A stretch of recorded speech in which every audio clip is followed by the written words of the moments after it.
Ya, kan kamera lalu ya, kalau salah Aziza didampingi oleh pengacaranya melaporkan fitnah yang ditujukan kepada Aziza.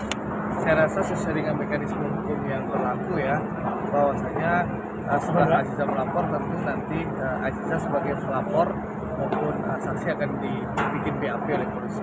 Tunggu saja mekanismenya kan berjalan. Saya rasa ke depan Aziza akan dipanggil oleh pihak kepolisian untuk BAP sebagai pelapor maupun nanti saksi-saksi akan diperiksa sebelum terlapor diperiksa oleh polisi. Itu kan mekanisme umum. Dan Aziza akan mengikuti proses hukum secara sesuai aturan. Pak Andre, orang tua dari pelaku bilang mau bersedia untuk minta maaf, sudah ke DM katanya, tapi belum tahu responnya Bang Andre. Seperti apa? Saya rasa kan Aziza sudah menjawab ya. Aziza sudah memaafkan yang bersangkutan, tapi proses hukum tetap berjalan. Karena ini kan pembelajaran supaya kita bijak bermedia sosial, jangan menebar fitnah, jangan menebar hoax, apalagi mendiskreditkan orang, merusak persepsi terhadap orang, kan nggak baik. Jadi menurut saya anak saya sudah setahun ini bersabar, dicaci di media sosial, dihakimi di media sosial tanpa barang bukti.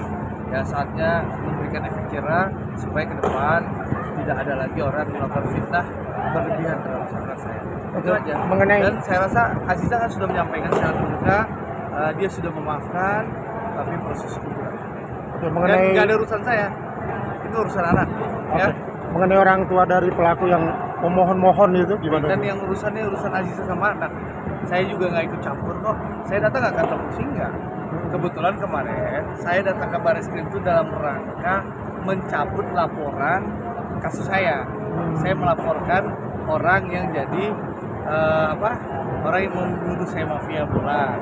Saya datang ke Barreskrim dalam rangka mediasi dan mencabut laporan yang saya berikan. Jadi saya nggak ada urusan. Ini urusan antar anak.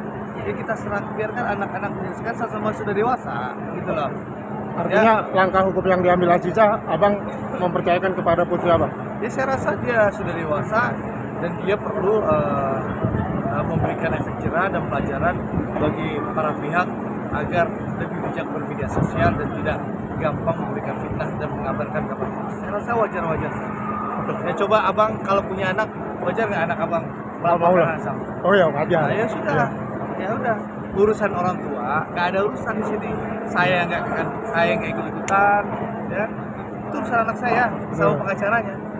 Ya. Bang, kalau kondisi rumah tangga Aziza Samaran, kondisi gimana? Kan? Baik-baik saja. Si Arhan lagi di Cina kemarin baru pulang. Oke. Ada lagi teman-teman? Tapi menanggapi kemarin ada foto yang beredar Aziza main padel bareng Kan udah dijelaskan nama pacar video. Menurut saya kalian terlalu berlebihan membangun persepsi. Kalau nggak bikin hoax nggak makan katanya. Ya? Oke, tolong belajar kita jangan gibah, jangan menebar fitnah. Kadang-kadang kalau nggak gibah nggak makan itu, ya. Oke. Jadi menurut saya jangan berlebihan bikin fitnah dan narasi itu. Mari kalau pakai jilbab bikin narasi fitnah di gibah-gibah itu nggak baik. Nanti kayak makan bangkai saudara sendiri. Itu pesan saya. Oh juga menjadi. Ya, itu kalau gibah itu seperti makan bangkai saudara sendiri. Gitu loh. Itu ajaran agama Islam. Saran saya begitu, ya. Apalagi mau ditanya? Oke. Saya nggak pernah lari. Jadi gitu bang. Abang punya anak, coba main anak abang digituin. Dia perasaan apa? Mau saya. Wajar dong anak abang ngelapor ke polisian? Wajar, sangat wajar. Sudah. Sederhana. Selama setahun anak abang dimaki-maki orang, dicaci orang. Tapi bang, Karena artinya nggak sekali dua kali ini. Kalau ini masih dilaporkan dan masih ada lagi akan terus melaporkan. Saya rasa setelah ada yang ditangkap polisi, saya rasa akan menimbulkan efek jerah. Saya kira harapannya begitu ya. Ya tentu, pasti ada efek jerah. Saya rasa ada efek jerah. Ya, jadi gitu bang. Siap. Dan bapaknya nggak terlibat apa-apa. Saya nggak pergi ke kantor polisi untuk melaporkan. Itu urusan anak saya dengan pengacara. Siap. Jadi jangan mispersepsi. Saya bukan pelapor. Saya nggak pernah ke kantor polisi urusan anak saya. Dan saya datang ke kantor polisi kemarin mencabut laporan saya, mediasi saya dengan pihak lain. Kebetulan Di situ saya mau nyampaikan bahwa anak saya akan memberikan laporan Betul. dan saya nggak ikut-ikutan urusan anak saya. Gitu loh. Siap. Ya, Kondisi Aziza sekarang psikisnya gimana?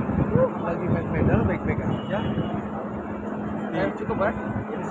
Anak ya jadi kan anak saya main pedal, saya datang mensupport sama istri saya, itu hal yang lumrah. Gitu loh. Jadi menurut saya sekali lagi teman-teman, saya nggak ikut-ikutan soal urusan Aisyah. Dia sudah dewasa. Saya rasa dia punya hak untuk membela diri ya, dan memberikan efek jerah kepada pelaku yang Betul. memberikan fitnah kepada dia. Jadi menurut saya itu aja. Kalau saya nggak ikut-ikutan, ya. Ngapain ikutan anak udah dewasa masa gitu? Bang, satu lagi curhatannya Aziza kepada abang gimana ketika ini Anak saya sudah dewasa.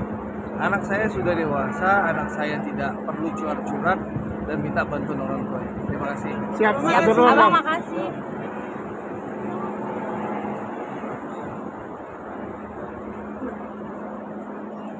Makasih Bang Andre. Oh, siapa yang nelfon nih? Apa tuh?